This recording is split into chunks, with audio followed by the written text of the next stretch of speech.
What up, everybody? So this video is going to be your more advanced nutritional videos. So hopefully you've watched Nutrition 101, where we have some basics over, picking foods that are nutrient dense, eating minimally processed whole foods, getting protein in, all these things, right? So in this video, we're talking about macronutrients specifically. So this is a bit more detailed about macronutrients, what they do, why they're important, and also later on in the video, we'll discuss how to calculate your total daily energy expenditure to help you be very precise in your goal to either maintain, lose, or gain weight. That being said, I'm going to start this video with, if you don't care about this kind of stuff, this stuff's not super important until you have to know these things, right? If you did the Nutrition 101 video, if you're doing that perfectly, if you're eating minimally processed whole foods, if you're getting a variety of colors of fruits and vegetables in every meal and having protein that is clean and whole food source, you're going to see great results. You're going to feel better, you're going to be more energetic, all these things. But if you want to be more detailed or just increase your knowledge of macronutrients and all these things, this is what this video is about. So we'll start with protein. Protein, I would argue, is the most important macronutrient, especially when it comes to fitness and nutrition. Protein, the typical person needs to consume 0.7 to 1.2 grams of protein per pound per day. So if you weigh 100 pounds, you need at least 70 grams to 120 grams of protein per day in order to maintain and build lean body tissue. So why eat protein, right? Why is this so important? I'm sure you've seen a lot of bro science out there talking about protein. Well, we're not going to get into everything, but in layman's terms, protein does a few things. From a physiological level, your muscles are made up of long amino acid chains, right? And proteins are long amino acids.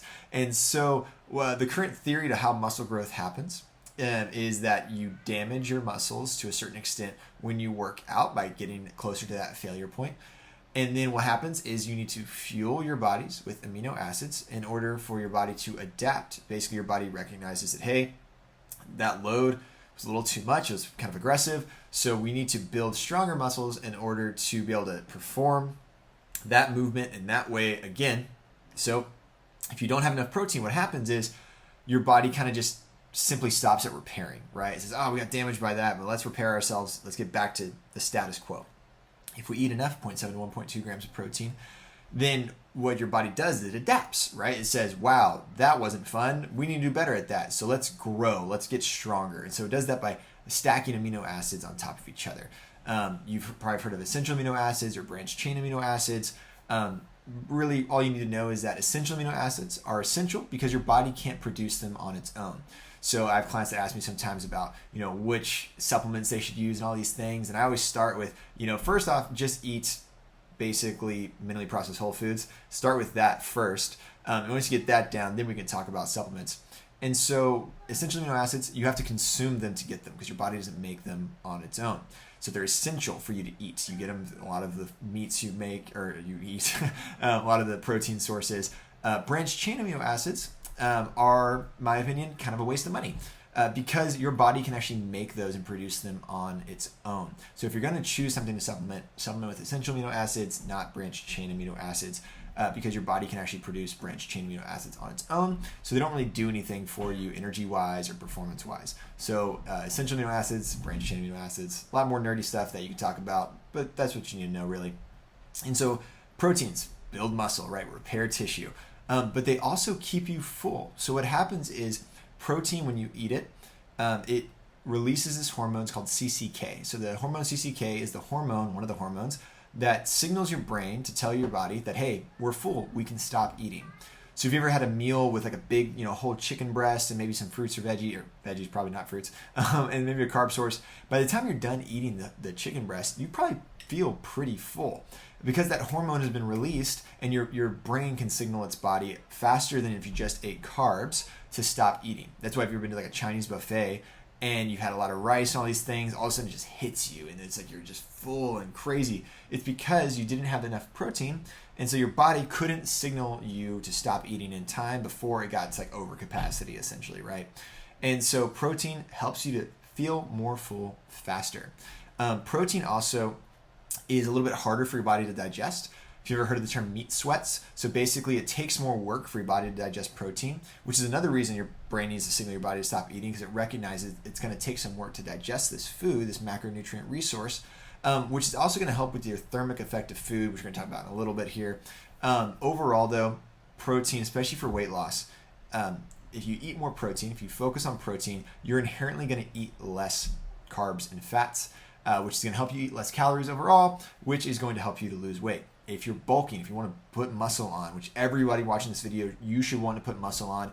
Doesn't mean you're going to get jacked. Doesn't mean you're going to look like a bodybuilder, but you should want more lean body mass, because the more lean body mass you have, the faster your metabolism is going to be, and the faster you'll lose weight, and you'll also keep it off once it's off, right? Unfortunately, if you used to do these crazy crash diets and you go straight down and you lose a bunch of weight by being really restrictive, well, what happens? The second you go back to eating normal, the weight just goes right back up. There's a reason you've never seen the Biggest Loser reunion tour, right? It's too restrictive.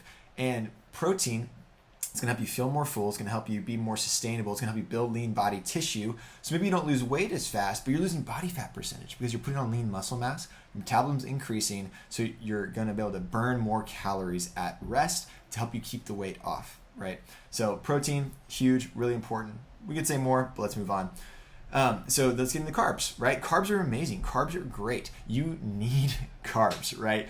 Carbs are so good. Carbs are your primary source of energy.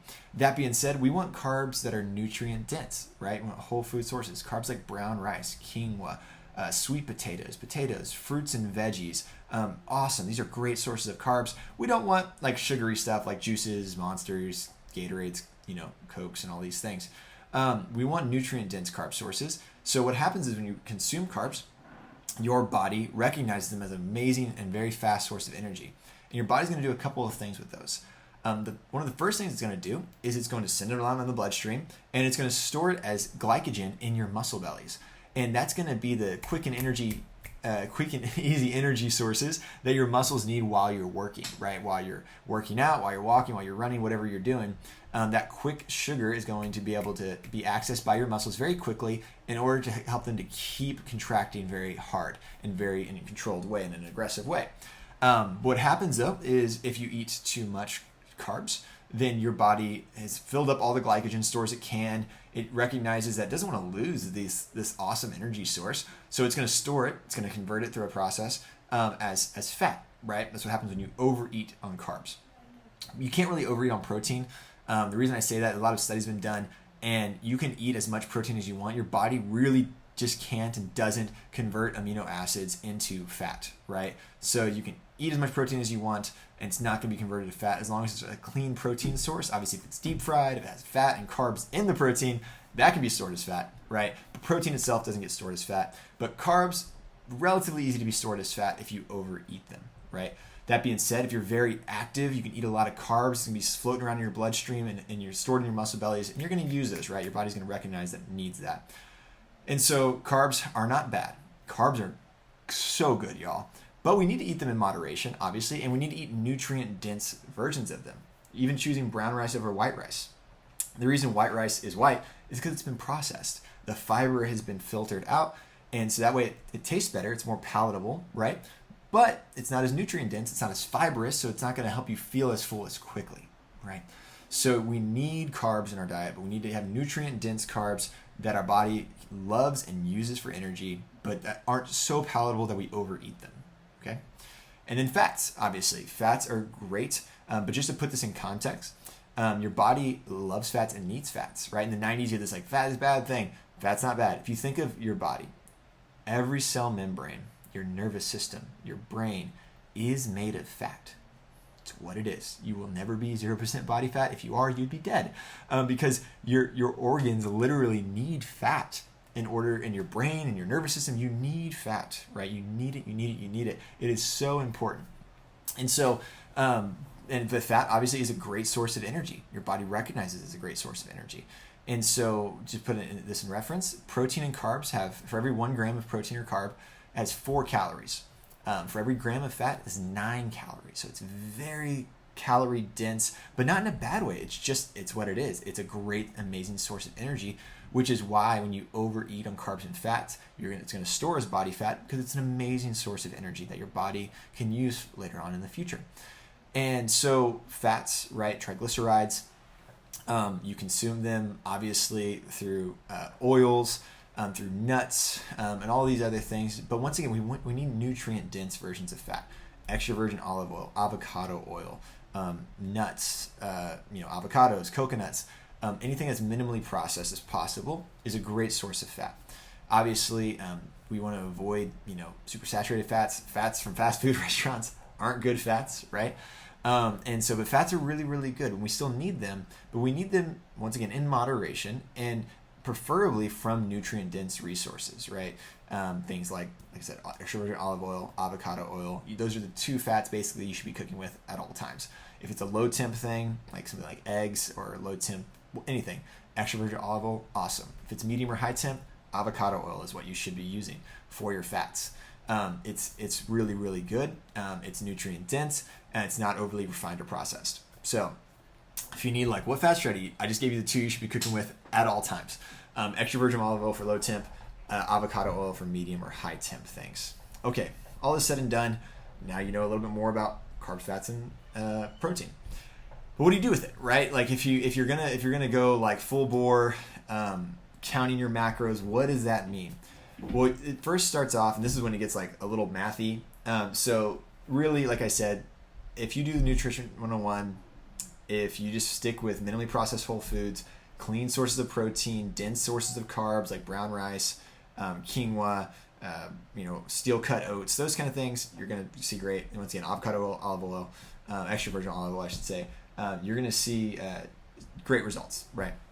So that being said, if you want to get into nitty gritty, like calculating things, tracking, and all these things, the first thing you have to do is figure out what your total daily energy expenditure is, TDEE. So there's a simple formula that you can use, and I'll start off by saying this formula is a guesstimate, right? Everybody's unique, everybody's different. Just because this formula works for some doesn't mean it works for you. And so as I tell all my clients who want to do this, let's start with these numbers that we've calculated and let's test our hypothesis. We think if we eat X amount of calories and our macronutrients, we're going to see X or Y results, gain weight, lose weight. You try it for 3, 4, 5 weeks. If you lose weight, okay, I'm in a calorie deficit. If that's your goal, keep doing what you're doing. If you don't, you're not in a calorie deficit, so we need to mix things up a little bit. If your goal is to gain weight, then I need to overeat X amount. And if you don't, you're not in a calorie surplus, so you need to eat more, right? So first and foremost, you're going to need to know your weight in kilograms. And so, for example, if you're a 200-pound man, you're 90 kilograms, right? You can literally ask Siri what it is, and she will tell you, or you can Google it or whatever. And so very simple one is body weight in kilograms times 20. It's going to get your basal metabolic rate, so your resting metabolic rate, the calories you burn at rest, approximately. And so for a 200-pound man at 90 kilograms, it's about 1,800 calories a day. And then we have what's called the thermic effect of food. So it costs some energy to digest food, proteins, fats, and carbs. That's 0.1 times that calculated number. So 0.1 times 1,800 is 180. So that gets you 186. So that gives you approximately 1,960 calories, right? Give or take. And so once again, if you get into the exact numbers, whatever, we'll just do estimates. And then you have your exercise energy expenditure. So the approximate energy you use when you exercise. And so if you don't exercise, it's going to be lower, obviously. But don't forget, even walking up and down stairs and stuff like that can be used that. And that range is going to be anywhere from 250 to 500 calories a day, depending on the person, right? So you're taking that 1,900, adding 250 to it if you don't really work out. And then the next one is called NEAT, which is the non-exercise activity thermogenesis. So the energy you use just to live, to move around, that's not exercise. So if you don't exercise at all, you can kind of ignore the next one and just use NEAT. But NEAT's the same thing. It's 250 to 500, give or take. And so if you think you're on the low end, then use 250. And so basically, if you work out semi-consistently, and if you're doing one of our programs, hopefully you are, and you've calculated in kilograms and you've added your NEAT of 250 to 500, then let's say that range for a 200-pound man is going to be anywhere from 2,400 calories a day to 2,900 calories a day. That's just the total daily energy expenditure. That's not what you need to gain or lose weight. So you have to kind of pick a number, right? It's kind of guesswork. So let's say if I have a client who is not really active and this is his numbers, I'm going to say, okay, I think you probably burn about 2,500 calories a day-ish, right?